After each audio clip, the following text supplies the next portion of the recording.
கிறிஸ்துவுக்குள் அன்பான சகோதர சகோதரிகளுக்கு இயேசு கிறிஸ்து நாமத்தினால அன்பின் வாழ்த்துக்களை தெரிவித்துள்ளேன். கடந்த பிப்ரவரி மாதம் 20ஆம் தேதி அன்று கண் ஆப்ரேஷன் செய்து கொள்ளும்படியாக சிதம்பரம் ஜிஹெச் ஆஸ்பத்திரியில் சேர்ந்தேன். கண் ஆப்ரேஷன் முடிந்து மறுநாள் சாப்பாடு ஒத்துக்காமல் அன்டைமில் எனக்கு ரொம்ப திடீர்னு நெஞ்சு வலி, பயங்கரமாக நெஞ்சு வலி இருந்தது. தயிர் சாதம் சாப்பிட்டதுனால எனக்கு ரொம்ப முடிஞ்சு நார்மல் கொண்டு வரணும் பார்த்தா வரவே இல்லை. ரொம்ப நெஞ்சு வலி அதிகமாக தாங்க முடியாமல், பேச முடியாமல் மிகவும் சிரமப்பட்டேன். அந்த சிரமப்பட்ட நேரத்தில் தண்ணி எடுத்து குடித்தாதான் வலி குறையுது. ஆனால் மறுபடியும் வலி வந்துட்டு இருக்குது. என்னால் பேச முடியவே முடியல. அந்த நேரத்தில் கர்த்தரை நோக்கி நான் ஜெபம் பண்ணேன். ஆண்டவரே, அப்பா, நான் மற்றவங்களை யாருக்கும் இடரில்லாதபடிக்கு என் வலியை குணமாக்கும் ஆண்டவரே. நீர் எங்கும் இருக்க, நீரே என் பரிகாரியான கர்த்தர். என் பலவை நீங்கள் ஏற்றுக்கொண்டு நோய்களை நீங்கள் சுமந்து ப்ரேயர் பண்ணியிருந்தேன். ஆனாலும் வலி இன்னும் அதிகமாக இருந்தது. அப்போ உடனே 2 சகோதரிகள் என் அருகில் எனக்கு உதவியாக படுத்திக் கொண்டிருந்தார்கள். அவர் அந்த டைமில் எழுந்திருந்து போய் நர்ஸெல்லாம் தூங்கிட்டாங்க. மணி 2 மணி. நர்ஸெல்லாம் தூங்கி கொண்டிருந்தார்கள்.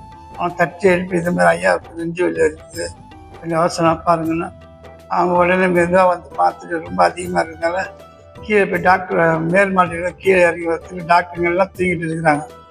தூங்கிட்டு இருந்த ஒரு நேரத்தில் நர்சமாக ரொம்ப அவசரப்படுறாங்க, வந்து கொஞ்சம் பாருங்க. அப்புறம் டாக்டர் மேலே ஏறி வந்து பார்த்துட்டு உடம்பெல்லாம் செக் பண்ணிவிட்டு இது பண்ணி ஒரு இன்ஜெக்ஷன் ஒன்று போட்டுட்டு நீங்கள் வந்து கீழே நான் வண்டி அனுப்ப தயாராகன்னு சொல்லியிருந்தாங்க. கீழே வந்து வாட் வாங்கி ஒரு 2 வாட் வாங்கி வந்து தூக்கிட்டு சர்ஜரி இசிஜி எடுக்க போயிட்டாங்க. இசிஜி எடுக்க போன உடனே அந்த இடத்துல டாக்டர்கள் சூழ்ந்து கொண்டு எல்லாம் செக்கப்லாம் பார்த்து முடித்த பிறகு என்ன சாப்பிட்டீங்கன்னு, இது மாதிரி தயிர் சாதம் 2 நாளாக சாப்பிட்டு கொஞ்சம் சுமாராக இருந்தது. இன்றைக்கி தயிர் சாப்பிட கொஞ்சம் சூடு குறைய மாத்திரை சாப்பிட்றதுனால சாப்பிட்டேன். வேறு என்ன சாப்பிட்டேன்னா, ஊறுகாய் வச்சு சாப்பிட்டேன். இல்லை, மிளகாய் வச்சு சாப்பிட்டேன். மிளகாய் தான் உங்களுக்கு ரொம்ப இதுவாகிடுச்சு. பிபி இருக்கும்போது பிபி ஏறிடுச்சு, உங்களுக்கு கை பிபி இருந்தால் கொஞ்சம் நேரம் இருந்தால் உங்களுக்கு ரொம்ப இதுவாகிடுச்சுங்க.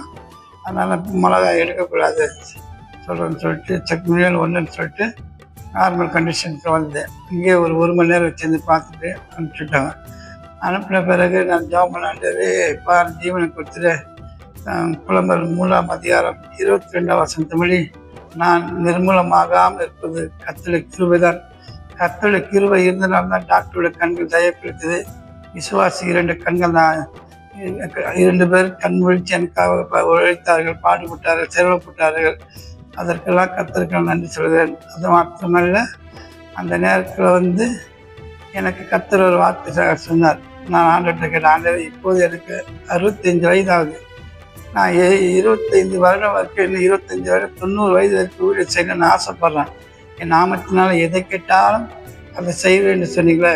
நான் என் ஓட்டத்தை இவ்வளோ சீக்கிரம் முடிக்கக்கூடாது. என் சரீரத்தில் இருந்து பல கிராமங்களுக்கு போய் நான் நடந்து போகணும், எழுத்து நல்லா இருக்கணும். ஆகையால் உங்களுடைய கோத்திரத்தில் விலகினப்பட்டவன் ஒருவன் இல்லை என்று வசனம் சொல்லி, நான் வெட்கப்படாத ஊழியக்காரனாக இருக்கணும், சாட்சியுள்ள ஊழியக்காரனாக இருக்கணும், அநேக ஜனங்களுக்கு ஆதாயமாக்கணும், என் எலும்புகளுக்கு வலுவை கொடுங்க, நான் உடலுக்கு தெம்பு கொடுக்குன்னு சொல்லி, கிறிஸ்து எனக்கு ஜீவனாக இருக்கிறார், சாவு எனக்கு ஆதாயம் வசனம் இருந்தாலும், ஆனால் சாவு நான் இப்போ விரும்பலை. இன்னும் 25 வருஷம் வரைக்கும் நான் ஊழியர் செய்யணும் விருப்பப்படுறேன். அப்போது கர்த்தர் கொடுத்த வார்த்தை என்ன என்றால், விழிப்புணர்வு 1ஆம் அதிகாரம், நான் ஒன்றிலும் வெட்கப்பட்டு போகாமல் இப்பொழுதும் மிகுந்த தைரியத்தோடு ஜீவனாகிலும் சாவினாகிலும் கிறிஸ்து என் சரீரத்தினால மகிமைப்படுவார் என்று எனக்கு உண்டாயிருக்க வாஞ்சைக்கும் நம்பிக்கைக்கும் தக்கதாய்ப்பட முடியும். கிறிஸ்து எனக்கு ஜீவன், சாவு எனக்கு ஆதாயம். நாம் வாழ்வது ஒரே ஒரு வாழ்க்கை தான். அதை ஒரு வாழ்க்கை வாழ்ந்தாலும் கிறிஸ்துவுக்காக நல்லா ஓடி உழைக்கணும். பலவீனமாக இருந்தாலும் பலவீனத்திலும் கர்த்தர் நமக்கு பலன் கொடுக்கிறார் சொல்லிட்டு, அவர் பலன் உள்ளவனுக்கும் பலன் இல்லாதவனுக்கும் உதவி செய்கிறது லேசான காரியம். எனக்கு உதவி செய்த தலைவி போதர் அம்மாவுக்கும், சபை விசுவாசிகளுக்கு, எனக்கு உதவி செய்த டாக்டர்களுக்கும் இயேசு கிறிஸ்து நாமத்தினால என் அன்பின் வார்த்தைகளை தெரிவித்திருக்கிறேன். அன்னைக்கு மாத்திரம் அந்த மாதிரி நிலைமை வரவில்லைன்னா மற்ற வியாதிஸ்தர்களுடைய நிலைமை என்ன, என்னை போல நிறைய நெஞ்சு வலியில் இருந்தார்கள்.